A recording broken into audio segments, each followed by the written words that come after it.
سب کو چھوڑنا بھی عمل ہے اور بہت جاندار عمل ہے اور بہت شاندار عمل ہے اور بہت مربی علم ہے. آدمی میں جان پیدا کرتا ہے، یہ آدمی کے حوصلے بڑھانے والی چیز ہے اور اللہ جل جلالہ کے سب سے زیادہ قریب کرنے والا سامان ہے. لیکن آدھا عمل ہے، آدھا اور یہ ہے کہ سب کچھ چھوڑو اور سب کچھ کا خیال بھی چھوڑو. دکان سے اٹھ جاؤ اور دکان کا خیال بھی چھوڑ دو، گھر سے اٹھ جاؤ اور بچوں بیوی کا خیال بھی چھوڑ دو، دفتر سے اٹھ جاؤ اور دفتر کا خیال بھی چھوڑ دو. سب کچھ چھوڑو اور سب کچھ کا خیال بھی چھوڑو، تب جا کر نماز مکمل ہوگی. آ جاؤ اللہ کے گھر میں. اور اسی بنا پر لکھا ہے کہ مدینہ طیبہ کی زندگی اس طرح کی تھی کہ جس وقت اذان شروع ہوتی تھی تو لوگ نکلنا شروع ہوتے تھے، اپنی اپنی جگہ سے ایسے نکلتے تھے جیسے پرندے کا پنجرے کا دروازہ کھلتا ہے تو کھٹ سے نکل کے جاتا ہے، غنیمت سمجھتا ہے کہ کہیں پھر بند نہ ہو جائے. جیسے بندھا ہوا ہے، کہیں گھر میں ہے تو بھی بندھا ہوا ہے، وہ بھی ہے. جس وقت اذان شروع ہوئی تو کھٹ سے نکلے مسجد میں پہنچ گئے. بلال کے لا الہ الا بقول ایک ہمارے ساتھی کے کہ بلال کے لا الہ الا اللہ پر پہنچنے سے پہلے یہ مسجد میں پہنچ چکے ہوتے تھے سارے کے سارے. یہ ایمان کا امتحان ہے اور واقعی ایمان بڑا سخت امتحان ہے اور بڑا مشکل پرچہ ہے، آسان نہیں ہے. لیکن یہ پرچہ حل کر کے گئے ہیں، عملاً کر کے دکھلا کے گئے ہیں کہ 100% آیا جا سکتا ہے، 100% آیا جا سکتا ہے، نماز پڑھی جا سکتی. اذان ہو سب کچھ چھوڑ دو، تمام عورتیں بھی کام چھوڑ دیں، تمام مرد بھی کام چھوڑ دیں، تمام بچے بھی کام چھوڑ دیں، جو کچھ کر رہے ہیں وہ چھوڑ دو. کیا کرو؟ نماز کی تیاری شروع کر دو. بچے عورتیں گھر میں نماز پڑھ لیں، مرد سارے مسجد میں چلے جائیں. کہ یہ امت بات ماننے والی ہے، یہ ماننے والی امت ہے، امت مسلمہ ہے، یہ ماننے والی امت ہے. جب بڑے نے کہہ دیا ہے یا الصلاۃ، اس کی طرف سے تو کہا گیا ہے. جب بڑے نے بلا لیا ہے، کسی چھوٹے کی بات پر ہم رہ نہیں سکتے، کسی چھوٹے کی خواہش یا ضرورت پر ہم رہ نہیں سکتے اس بڑے کا حکم کو چھوڑ کر. امتحان میں کامیاب ہو گئے. 1 سال سے زائد 5 وقت کی امت نے اس طرح نماز پڑھ کے دکھائی جیسی اللہ چاہتے ہیں. سلو کما رہے تو منہ نہیں ہو سکتی. بقول مولانا یوسف رحمۃ اللہ علیہ کے کہ اس کی تعبیر میرے نزدیک تاریخ کو دیکھنے کے اعتبار سے یہ ہے کہ اللہ اکبر جب آدمی تکبیر تحریمہ کہتا ہے، پہلی تکبیر نماز کی شروع کی تکبیر، اللہ اکبر سے لے کے السلام علیکم تک اللہ کے علاوہ کسی کا دھیان نہ ہے، اس کا نام نماز ہے. یہ نماز کی حالت ہے. اور اگر یہ حالت نہیں تو وہ نماز نہیں ہے، وہ نماز نہیں ہے. یہ وہ نماز نہیں ہے جس کے متعلق کہا کہ ان الصلاۃ تنہی عن الفحشاء والمنکر. اور یہ وہ نماز نہیں ہے جس پر وہ کہ جب چاہے جو مشکل پیش آئے، جو جائز حاجت ہو 2 رکعت پڑھو اور جو مانگو مل جائے. یہ وہ نماز نہیں ہے جو پڑھی جا رہی ہے. جو پڑھی جا رہی ہے یہ وہ نماز نہیں ہے. اس لیے کلمہ بھی سیکھنا ہے، ایمان بھی سیکھنا ہے. یہ سب سے پہلا نبی کا کام ہے اور اس کے بغیر قطعاً گزارا نہیں ہے. اور اگر خدا نخواستہ دوستو جو جی چاہے کرتے رہیں، لیکن اگر ایمان کے بغیر پہنچ گئے تو وہاں گزارا نہیں ہو سکے. خطرناک ترین عمل پر خطرناک ترین مشکل میں مبتلا ہیں. سب کچھ چھوڑ کے اور ہر قیمت پہ چھوڑ کے، ہر قیمت پہ یکسو ہو کر کلمہ اور نماز کو سیکھ رہا. بھائی یہی 2 چیزیں، یہ دونوں قابو آ جائے تو سارا کچھ ٹھیک ہو جائے. صرف کلمہ نماز، ایمان آ جائے اور اللہ کے حکم کے مطابق کرنا آ جائے. مجھے جو کچھ کرنا میرا سر سے پیر تک جو جسم ہے، دن میں رات میں مصیبت میں مشکل میں بیماری میں صحت میں ہر حال میں مجھے صرف وہی کرنا ہے جو اللہ نے کہا، اللہ نے حکم دیا. نماز کا معنی یہ ہے. حضور والی نماز، حضور والا ایمان، یا مکے والا ایمان، مکے والی نماز، بس وہی نماز ہے جب وہ نماز آ جائے دن میں 5 مرتبہ سب کچھ چھوڑنے کی عادت پڑی. جب انہوں نے 2 سال کے قریب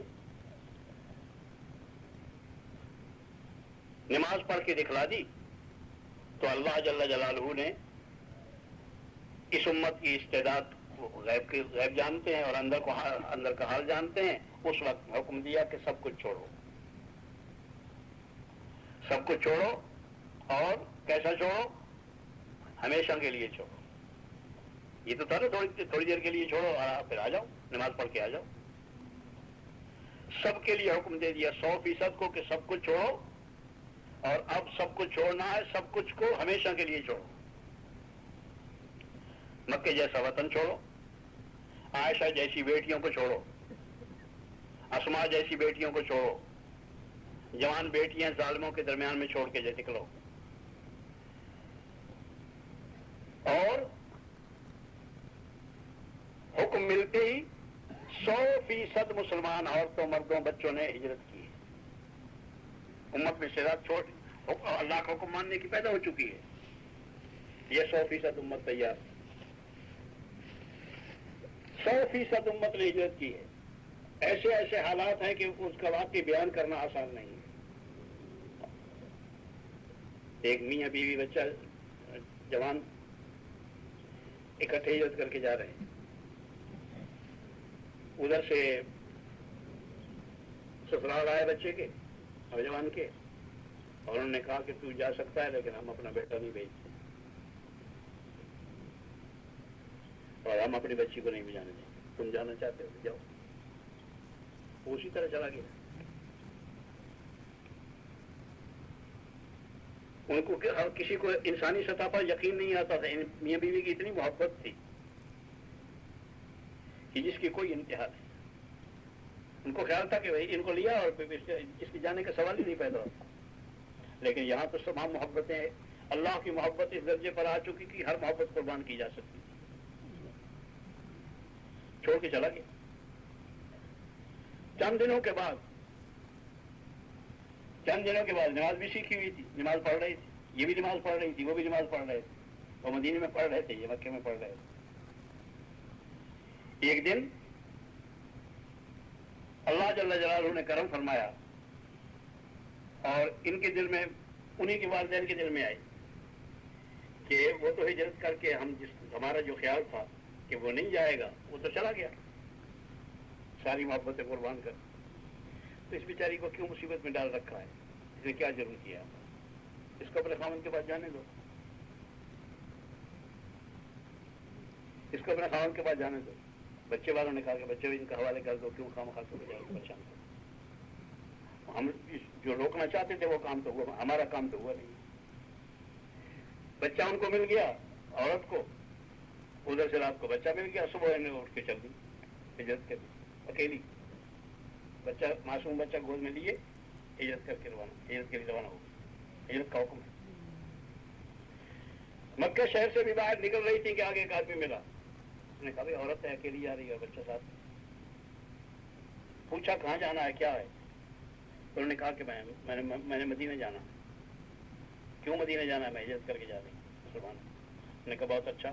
انہوں نے کہا تو کون ہے؟ کہا کہ میں مدینے سے آ رہا ہوں اور مکے میں کام تھا، لیکن اب میں مدینے جا کے تمہیں پہنچا کے پھر واپس آ جاؤں گا. انہوں نے اس کو اوپر سوار کر لیا اور اللہ نے پہنچا. اور کی یوں آسان کام تھوڑی ہے. سب کچھ کیا، جو کرنا پڑا بہت آسانی کے ساتھ کر لیا.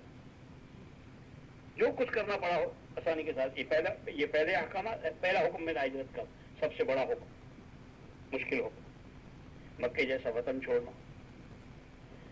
اور میں سمجھتا ہوں کہ صدیق اکبر رضی اللہ تعالیٰ عنہ کی قربانی، حضرت عائشہ رضی اللہ تعالیٰ عنہ کا نکاح حضور سے ہو چکا ہے. یہ ساری انسانیت کی عزت ہے، ساری انسانیت کی عزت ہے. ان ظالموں کے درمیان میں چھوڑ کے چلے. مال بھی لے گئے ساتھ، مال بھی ساتھ لے گئے، اس لیے کہ نبوت کی ضرورت پتہ نہیں کہاں پڑ جائے. تم گھر میں ہو، شہر میں ہو، بہرحال گزارا کر لیجیے جو اللہ کو منظور ہو. روانہ ہوگا.